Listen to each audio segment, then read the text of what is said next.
بسم اللہ الرحمن الرحیم۔ السلام علیکم۔ آج 31 جنوری 2021 ہے اور 2 دن پہلے چین میں ایک وزیر کو رشوت لینے کے الزام میں پھانسی دے دی گئی ہے۔ چین میں کرپشن ناقابل قبول ہے اور حکومت کرپشن اور دیگر قانونی خلاف ورزیوں پر سخت سزا دیتی ہے۔ اگر چین میں قانون کی حکمرانی اور سب کے لیے یکساں قانون لاگو ہے تو اس کی گواہ چین کی ترقی ہے۔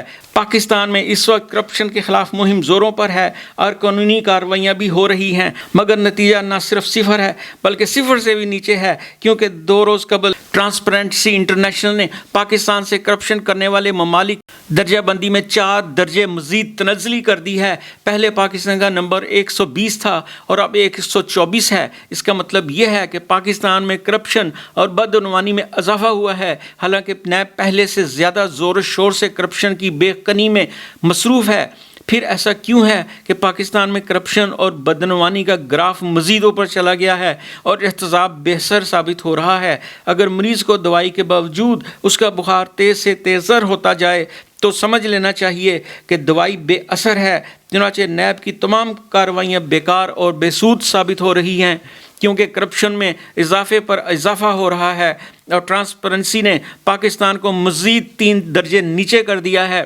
دلچسپ حقیقت یہ ہے کہ نیب کا قانون جرائم کی بے کنی کرنے کی بجائے ان میں بڑھوتے کا باعث ہے۔ آخر اس کے پیچھے چھپی ہوئی کیا وجوہات ہیں کہ پیسے اور دولت کی گنگا میں ہاتھ دھونے والے آہستہ آہستہ اس میں نہانے لگتے ہیں اور ان کی 5 انگلیاں دھن دولت کے انباروں میں ڈوبی ہوئی اور سر کڑھائی میں ہوتا ہے؟ جب کرپشن کرنے والے سے نیب کہے کہ اگر تم نے 1 ارب روپے کی کرپشن کی ہے تو 20 کروڑ نیب میں جمع کروا دو تو تم گھر جا سکتے ہو، تمہارے اوپر کوئی کیس نہیں چلے گا۔ چنانچہ 1 ارب روپے کرپشن کر کے جمع کرنے والا 20 کروڑ روپے اسی میں سے نیب کو ادا کر کے 80 کروڑ روپے ساتھ لے کر گھر چلا جاتا ہے اور صاف ستھرا ہو کر ساری زندگی 80 کروڑ سے عیش و آرام کی زندگی بسر کرتا ہے اور باقی سکون و آرام سے گزارتا ہے۔ نیب کی جیل یا حوالات بھی بہت آرام دہ ہے اور وہاں پر روایتی پولیس والا کوئی حربہ بھی نہیں آزمایا جاتا، جہاں پر 5000 روپے مالیت کی ایک موٹر سائیکل یا سائیکل چوری کرنے والے سے مرسڈیز کی چوری منوا لی جاتی ہے اور وہ ساری زندگی جیل کی سلاخوں کے پیچھے گلتا سڑتا گزارتا ہے۔ نیب کے قانون میں صاف صاف لکھا ہے کہ نیب کے مقدمے کا فیصلہ 1 ماہ کے اندر سنایا جائے گا، جس کی سماعت کئی سال تک جاری رہتی ہے اور ملزم مقدمہ کی طوالت کے بہانے ضمانت کروا لیتا ہے۔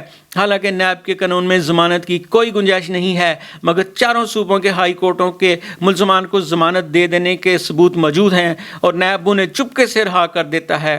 حکومت پاکستان اگر واقعی سنجیدہ ہو تو صرف ایک صدارتی فرمان جاری کر کے ہائی کورٹوں کو نیب کے ملزمان کی ضمانت لینے کا راستہ روک سکتی ہے، مگر وہ ایسا نہیں کرتی، جس کا صاف مطلب یہ ہے کہ حکومت کرپشن ختم کرنے میں سنجیدہ ہرگز نہیں، کیونکہ نیب میں اربوں خربوں لوٹنے والے ہی جاتے ہیں۔ کوئی غریب تو نیب کو درکار نہیں اور اربوں خربوں لوٹنے والے ہی حکومتوں میں بیٹھے ہوتے ہیں، لہٰذا انہوں نے نیب سے باہر نکلنے کے راستے کھلے رکھے ہوئے ہیں۔ جب ایسی صورتحال ہوگی اور کرپشن اور بدعنوانی کرنے والے ہی عوام پر حکومت کریں گے اور وہی کرپشن کرنے والے ادارے نیب کے پر پرزے کاٹنے پر قادر ہوں گے تو کیوں کر ان کو سزا ملے گی اور کیوں کر کرپشن اور لوٹ مار ختم ہوگی؟ مزیداری کی بات یہ ہے کہ نیب کے موجودہ chairman justice retired Javed Iqbal, Nawaz Sharif اور آصف زرداری نے آپس میں صلاح مشورہ کر کے ہی لگائے تھے، جبکہ نواز شریف اور آصف علی زرداری ہی کرپشن کے چیمپئن ہیں۔ جسٹس جاوید اقبال سے پہلے چیئرمین قمر الزمان نواز شریف نے لگائے تھے، جو کبھی بھی کسی بھی کرپشن کا کیس درج کرنے میں آگے نہیں بڑھے تھے، اور انہوں نے آصف علی زرداری کو کرپشن کے بیشتر مقدمات سے نکالا اور مقدمات ختم کیے۔ عمران خان، جو خود صاف شفاف کردار کے مالک ہیں، نے اپنے ارد گرد تمام نیب کو مطلوب مال ہی اکٹھا کر رکھا ہے۔ عمران خان صاحب اپوزیشن کی کرپشن کے خلاف ڈٹ گئے ہیں اور کہتے ہیں کہ میں کسی بدعنوان اور کرپٹ کو نہیں چھوڑوں گا، دوسری طرف کہتے ہیں کہ میرا نیب پر کوئی کنٹرول نہیں۔ یہ باتیں دونوں متضاد ہیں اور محمل ہیں۔ ہماری بحث کا لب لباب یہ ہے کہ حکومت پاکستان کے موجودہ کرپشن کے خلاف مہم بالکل بے فائدہ اور بیکار ہے، جس کا ثبوت گزشتہ 3 سالوں سے کسی بھی